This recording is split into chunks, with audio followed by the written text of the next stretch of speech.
Welcome, everyone, and thank you for joining us today. For those who don't know me, my name is Patricia Salord, and I'll be your moderator for today. Our guest speaker is Aisha Can. Aisha is researcher and PhD student at the Technical University of Munich. And our today's topic is EuroCrops, a dataset collection combining all publicly available self-declared crop reporting datasets from countries of the European Union. The project is funded by the German Space Agency at DLR on behalf of the Federal Ministry for Economic Affairs and Climate Action. Please feel free to type your questions into the chat box. They will be answered during the Q&A session right after the presentation. Thank you very much, and I will now pass on to Aisha. Hi, thank you, Patricia, for the nice welcome, and I will start my screen share now. Can everyone see my screen? Okay. Nice. Okay, so once again, hello everyone. Today I will be presenting on our EuroCrops project, and I will be doing a small demonstration on how to use EuroCrops on EOLab. So before I start, I'm just going to do a brief introduction of who I am. So I started my university journey at the Nanyang Technological University in Singapore, where I majored in geoscience. So for those of you who know Singapore, we're not exactly known for geology, which is why after I graduated, I moved to Munich in 2020 to pursue my master's degree in Earth-oriented space science and technology at TUM. So it sounds like something very fancy, but basically we just use satellite-derived data to study the Earth. So we do things like wildfire detection and obviously crop classification. So this is where I was introduced to EuroCrops. I worked with EuroCrops for my master's thesis, where we tried to use it for early crop classification along with explainable AI. So just 2 months ago, I started my PhD journey at the Chair of Remote Sensing Technology at TUM. So I'm an avid gardener, surprise, surprise there, with research interests in machine learning, natural language processing, explainable AI, and obviously crops. This is why I currently continue working on the EuroCrops project. So here's a brief agenda for today. So it's divided into 2 parts. First, I will introduce exactly what is EuroCrops. This will be followed up with a live demonstration on EOLab. So what is EuroCrops? If I have to describe it in one sentence, I would call it as a pan-European data set that combines and harmonizes georeferenced agricultural parcel data with the corresponding cultivated crop.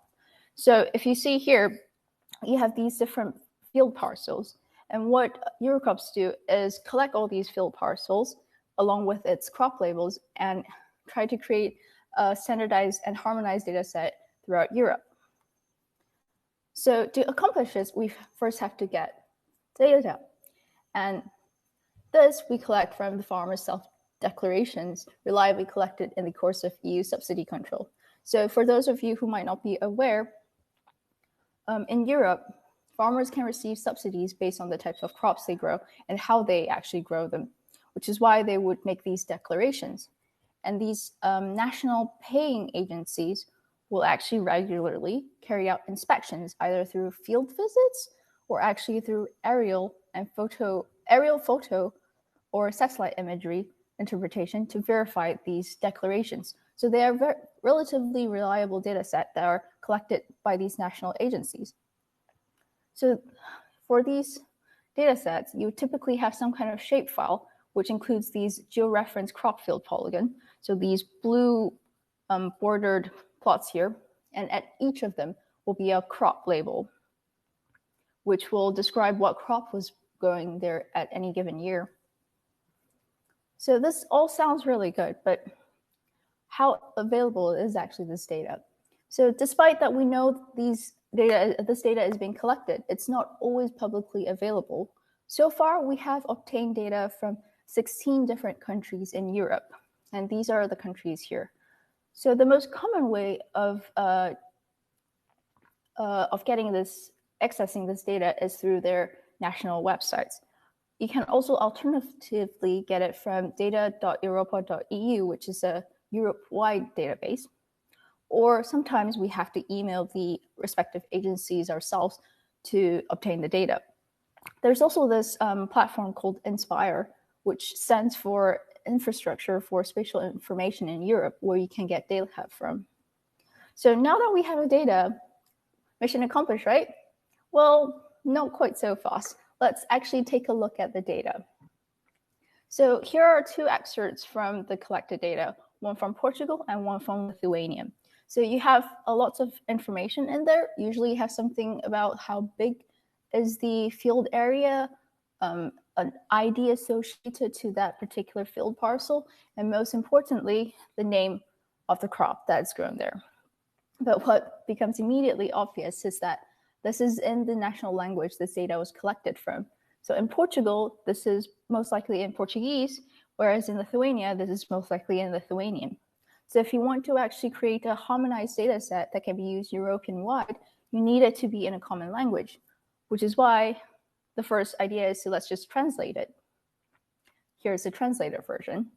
So some of them you can just obviously use directly at a European level. For example, oats in Lithuania, you have the same class of oats in Portugal. But then you have some very interesting ones. So in Portugal, you have this class as other vegetables. In Lithuania, you have this class as vegetables. So do they mean the same thing or do they not mean the same thing? We also have temporary metals in Portugal, whereas in Lithuania, there's this thing called pasture metals over 5 meters. Again, are they the same thing? So what we realize is that for each country, they have their own naming conventions, and that really is just country dependent, which is why we need some kind of scheme or taxonomy that can accurately describe these crops different countries describe at a harmonized and standardized level. To that, what we propose is the hierarchical crop and agriculture taxonomy, or in what we call HCAT. So this is based on EU regulations, as well as the EAGLE matrix proposed by the European Environment Agency. So the EAGLE matrix is basically a land use and land cover matrix. For our HCAT, we have 6 levels of hierarchy so that any granularity can be reflected and stored. So let's take a brief look. So remember the pasture metals we saw in Lithuania? We have this class right here in HCAT. And oats are under cereal, and right here. We also have a class of temporary grass, which could be used to describe the temporary metals that was found in Portugal. So now let's actually see how this was done in our harmonized data. So here it is. So as expected, oats fall within the oats category here. Whereas for things like corn, it starts being it's being mapped to a slightly larger group, which contains different types of corn. We also have the vegetables. So other vegetables and vegetables are indeed mapped into the same class. And for the temporary metals and pasture metals for over 5 meters, they are characterized, in fact, differently. So one is mapped to a temporary grass class, and the other one is mapped to a pasture metal grassland grass class. So we also, in addition to a name, so a HCAT name, we also have a machine-readable code that is very useful for training. So I would also just give a summary of the exact workflow of creating our data sets. So we start at the very top where we collect the data set. We look at different platforms, either an EU-based platform or via email or a national portal. Once we found the data sets we want, we download it and we save it to a file with standardized naming formats.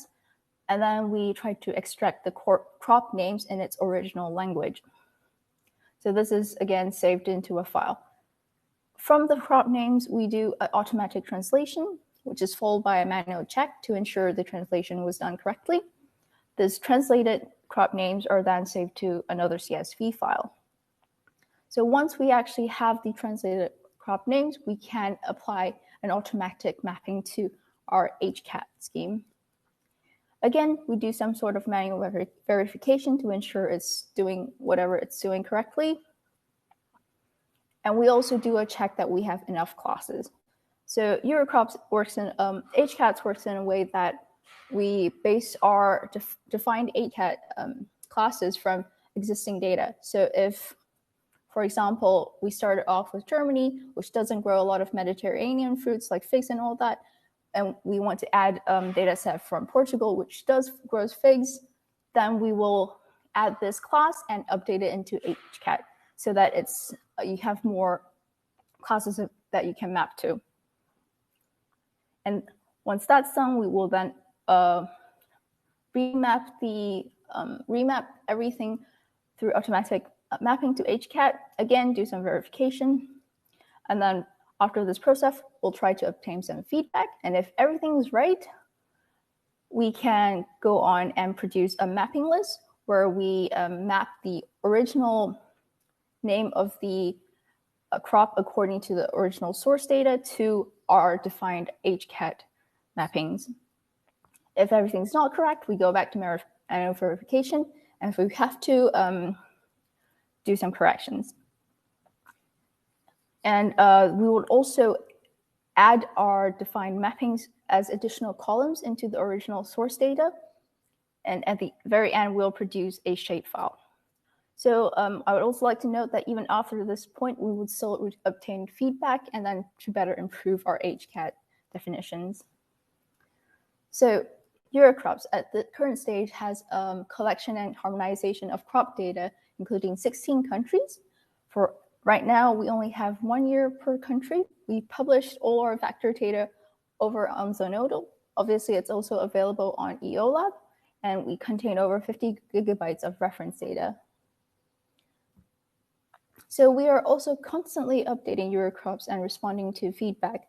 Just very recently, we released version 7, which introduced a preliminary update called HCAT 3. This is because we had been alerted by our GitHub contributors that there is some issues with a definition of the spring and summer wheat. So again, this is a problem with the country-specific naming conventions. So some countries will name their wheat sown in spring wheat. Other countries would name it summer wheat, but they are basically mean the same crop, and that is wheat that is sown in spring but harvested in summer. So when you want to use this as a standardized or harmonized data set, you obviously want to put them under the same class, which is why we introduced an update. So here's just a timeline of events. We started back in 2021 with the publication of the Tiny EuroCrops dataset and HCAT. So the Tiny EuroCrops dataset contained 3 countries, Austria, Denmark, and Slovenia, along with 50 classes under HCAT. So this also contains Sentinel-2 dataset. So it is actually a ready-to-go play dataset for training. In 2022, we expanded our countries, and we introduced the EuroCrops dataset and the HCAT version 2. So now we cover a total of 16 countries and 350 classes. So as I mentioned, we currently have worked on a preliminary release of the HCAT version 3, but we have a planned expansion of the EuroCrops coverage due to we recently come into access with more data, as well as some further updates to HCAT version 3. So we actually are currently working on updating to include more regions, specifically the Czech Republic and other regions of Germany. So do stay tuned for the update. So now let's go into a demonstration. Before we go on EOLab, I just wanted to show how our EuroCrops dataset look on QGIS, which is also a very commonly used platform for processing shapefile. So this is a sample data from Lithuania in 2021, and you see lots of little parcels. So each of these little parcels contains data such as the name of the crop, which is this class right here, the area most likely, and most importantly, the translation, our HCAT mapping. So here it's mapped to summer unspecified cereals, and our HCAT code, which is the machine readable code. So each one of these little parcels will contain information like this. And so for the demonstration, I would actually demonstrate how to create a training data set for crop type classification on EOLab. This is using the same code as we did for the creation of tiny EuroCrops back in 2021. There are a few preconditions. First of all, if you want to run this on EOLab, you need to have a virtual machine already set up. To figure out how to do that, I refer you to a previous webinar, which you can access very easily. And here are just the data locations for reference. So, okay. Can you guys see my new screen share? All right. So depending on your preference of how to access EOLab, my personal preference is to use VS Code because you can access the remote very easily once you get it set up. So you just have to click the corner and then connect to host, and then you will connect easily to your remote. So when you log into EOLab, the place that you will go to would be your home folder called EO user. So I already have prepared some folders there in preparation for this webinar, but now I will show you where you can find our EuroCrops data on EOLab. So I will just copy in my directory. Oops.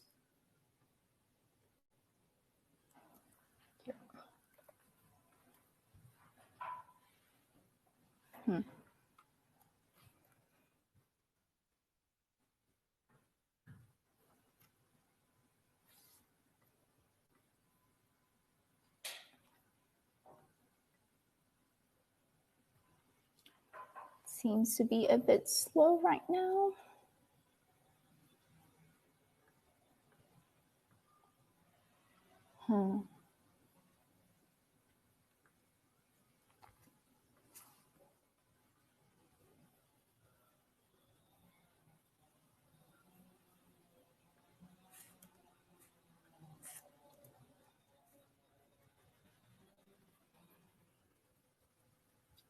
Hang on. Seems to have some issues, so I'm going to try another terminal. Okay.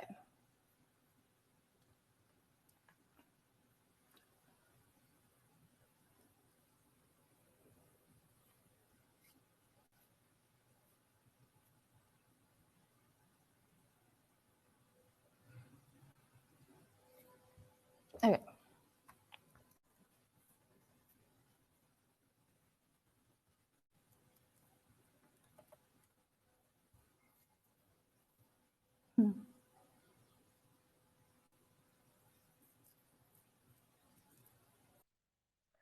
I think at the moment we have an issue with the internet connection to Aisha. I'm not really sure, but I guess it will only take some minutes. And maybe you already have some questions you would like to copy to the chat. We are also very excited that we have Maya Schneider with us.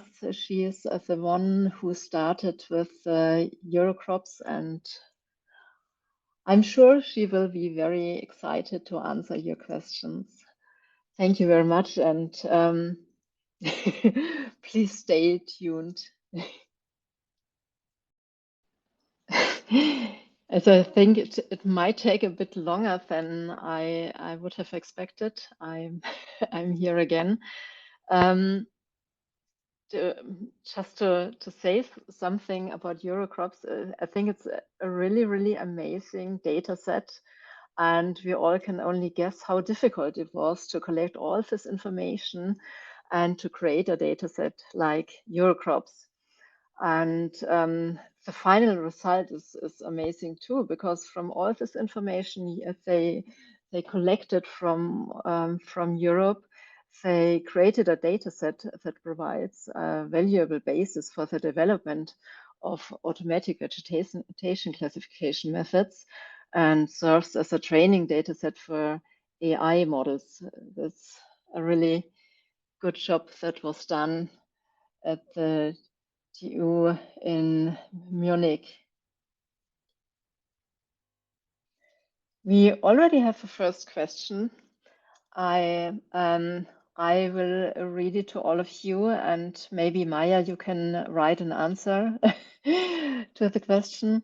The question is, I hope this question is not too specific. Does the dataset include information about flower or buffer strips in croplands? I think that Maya's already typing to answer this really interesting question. One question to the participants: are you all or are you planning to use EuroCrops, or did you already have a look at the data set? That would be really interesting for us to know this. Welcome back. Sorry. I'm seeming to have a bit of an issue on my side regarding, I think, remote, like just internet in general. It's not. This can happen.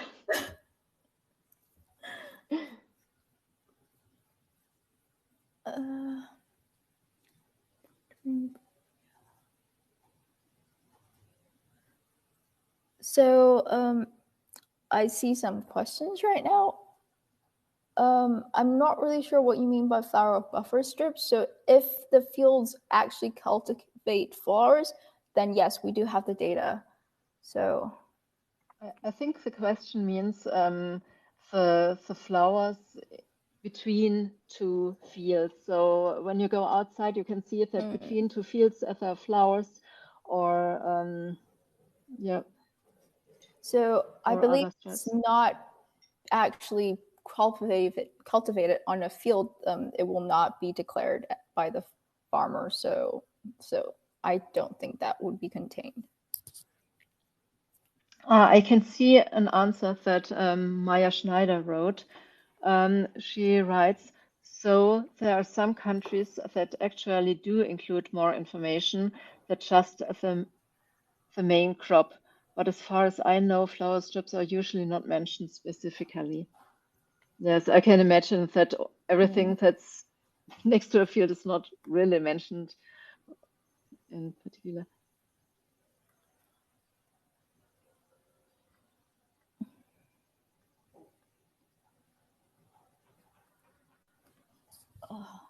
So I'm currently trying to restart my terminal to see if that helps, because it's kind of just stuck. In the meantime, I will read the next question that came in. I have a question about the dataset. As far as I know, the paying agencies in Europe are switching to a new control method called the area monitoring and are checking the different crops via remote sensing. How does that affect the dataset, as no field data will be collected anymore?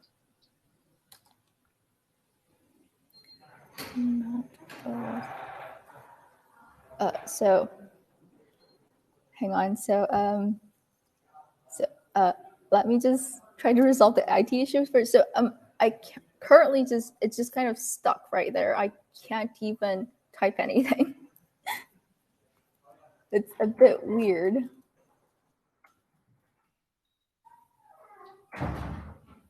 But maybe you have some data sets you can show.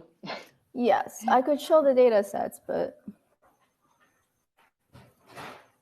so is my internet okay? My internet connection is always switching between 4 bars and close to 0 bars. But we can hear you clearly now. Really? Okay. So I'll just show how the data set looks like for now. So if you actually read the shapefile, which you can find on EOLab, then it would look something like this. This is plotted by the different colors represent different classes on the different classes of HCAT. So you can see there is a lot of the same class basically, and this is because there is a problem of over-representation of the class pasture meadow and grassland grass. So please take note of that when you are using it. It is somewhat of a disproportional data set. So you have classes with a very high degree of representation, like pasture meadow. You have classes with very little representation as well. But yeah, so the main classes are always pasture meadow and others, not known and others. So if you go inside and read it through as a data frame, this is how it would look like.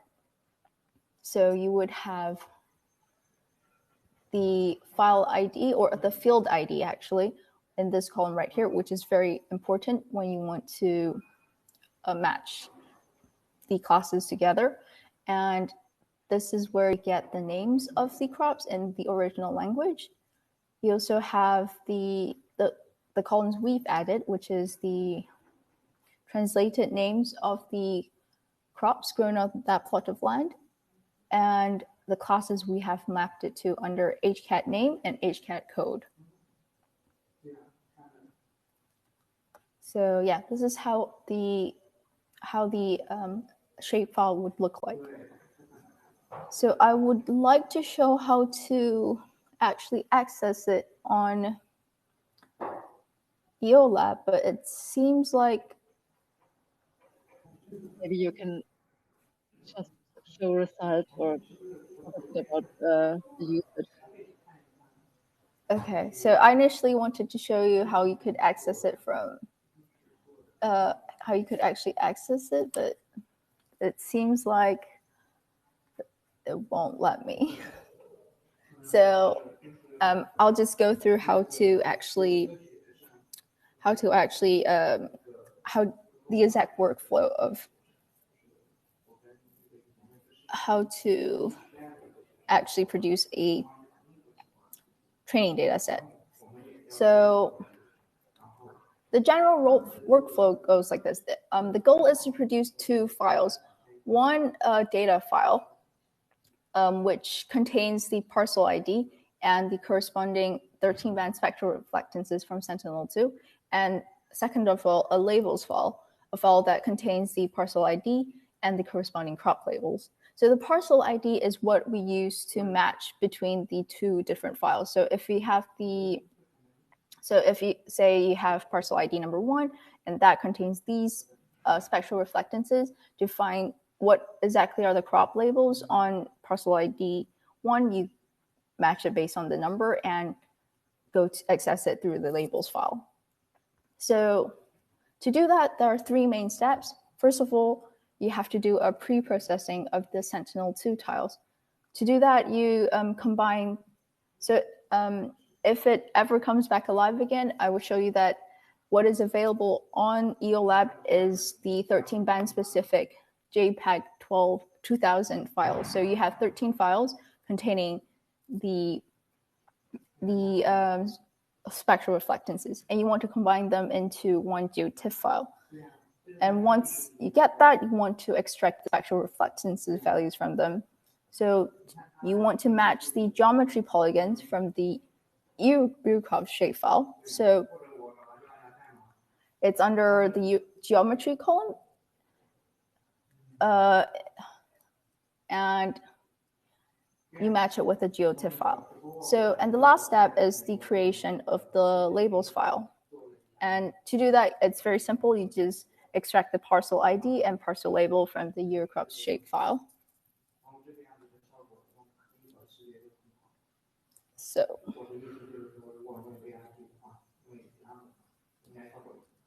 let me see if okay, so I can at least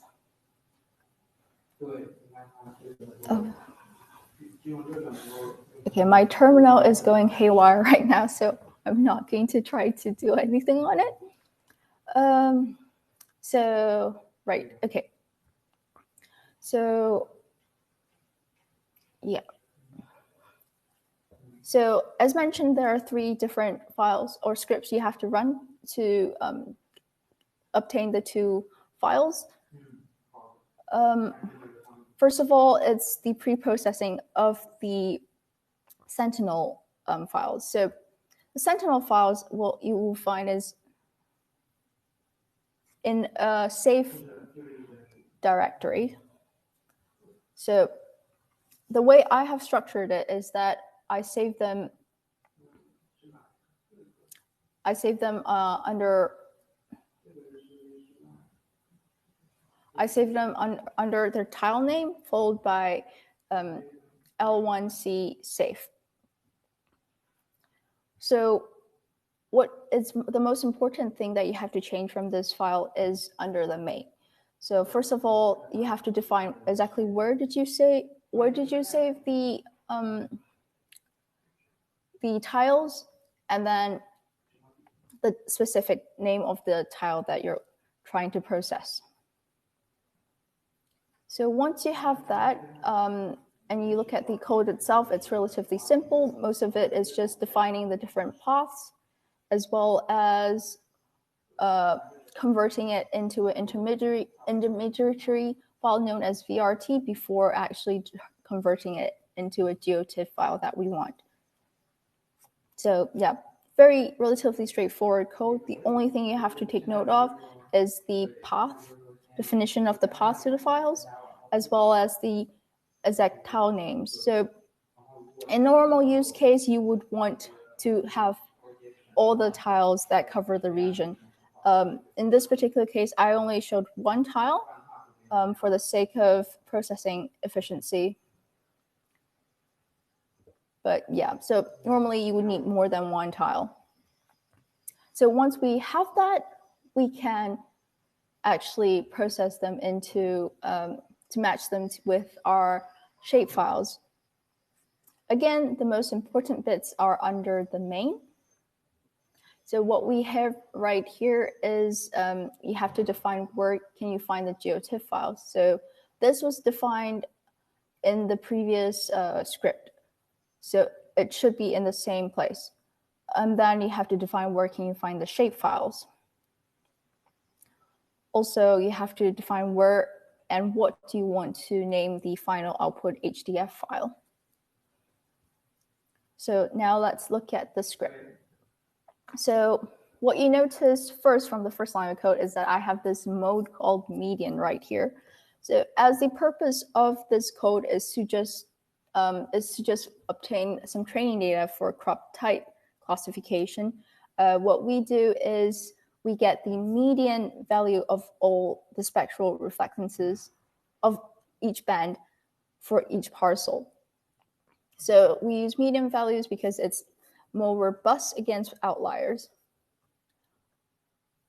And after that, what you notice is time steps. Again, so ideally you want to have multiple time steps throughout a year for such a crop classification task.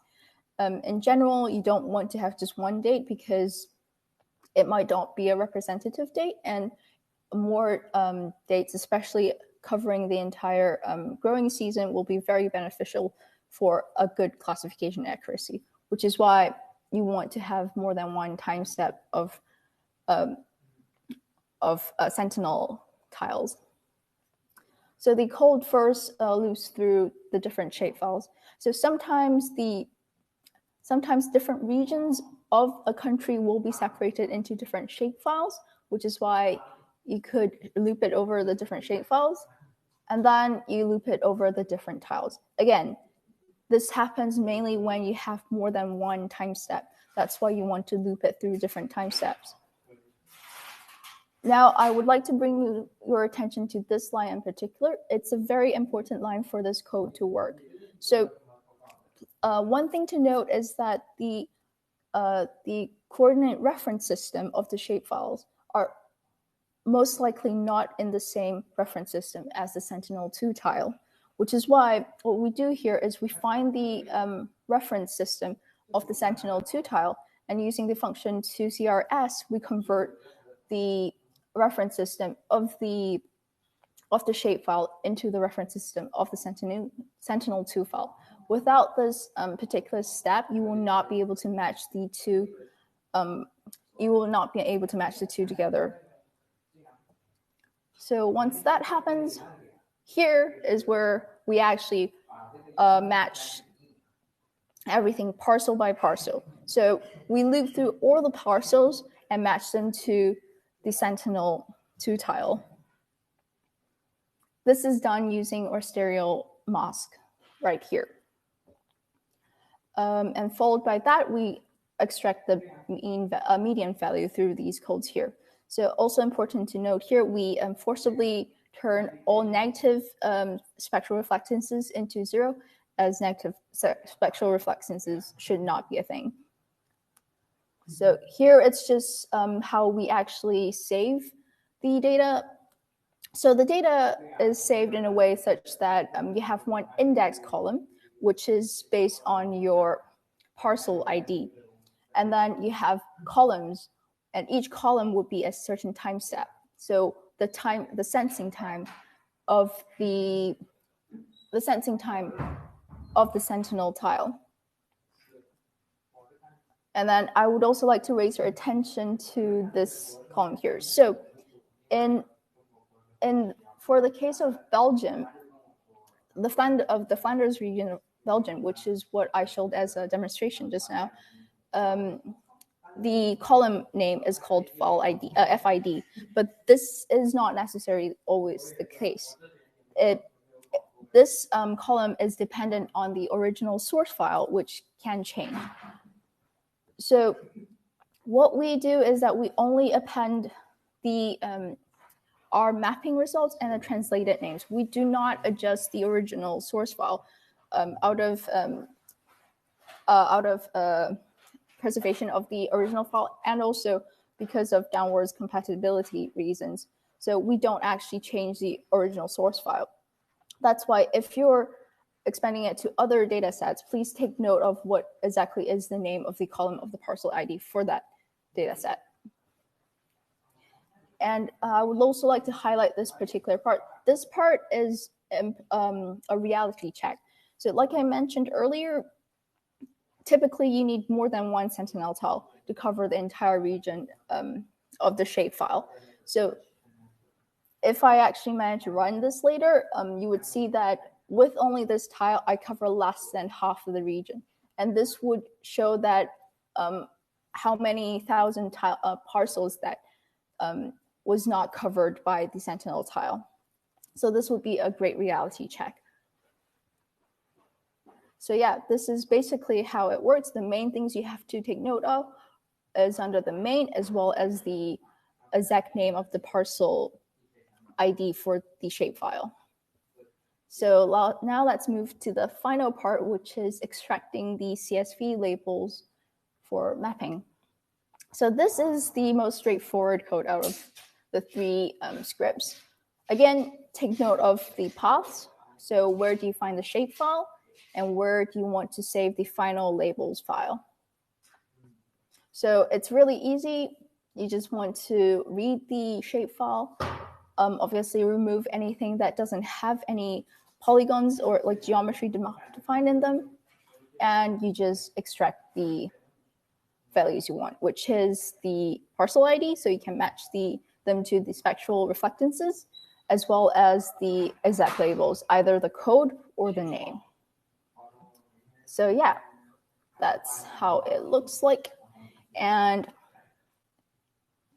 okay, so I can get this to run. So Okay, so since I can get this to run, I can show the file. So data is the would be the end result that you can produce from the script geotiff to reflectance data, where you extract the reflectance data from the Sentinel-2. And labels is where you have the crop labels that you get from the shapefile. Okay. So you can match them based on the index in data and recno in labels. It should have, okay. So you can see for the case of, for this set of reflectances, so for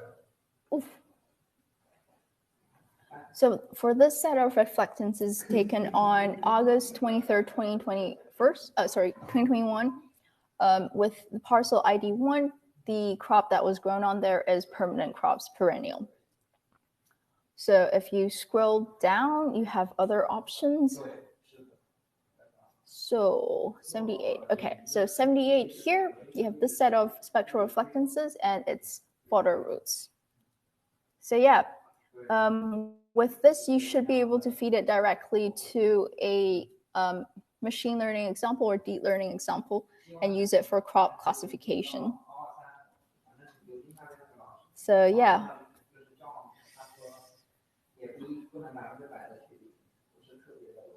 So I hope that was useful to you, and I'm open to more questions. But yeah. Really sorry the terminal isn't quite working. Yeah.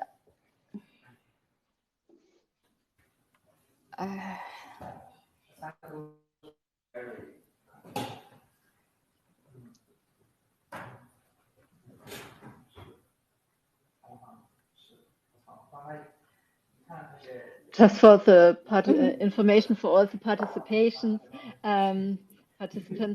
we will share the links that Maya shared in the chat with you in an email that we will send together with the video of this online seminar.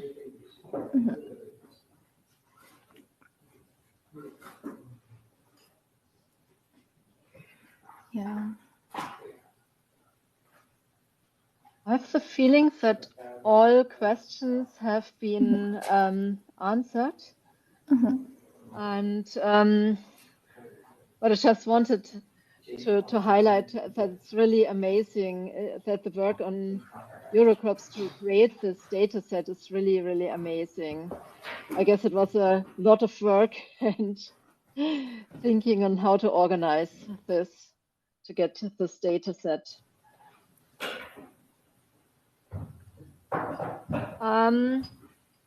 At the end of the sorry, I will just mute you because it's quite loud in the background. Oh, I'm really sorry.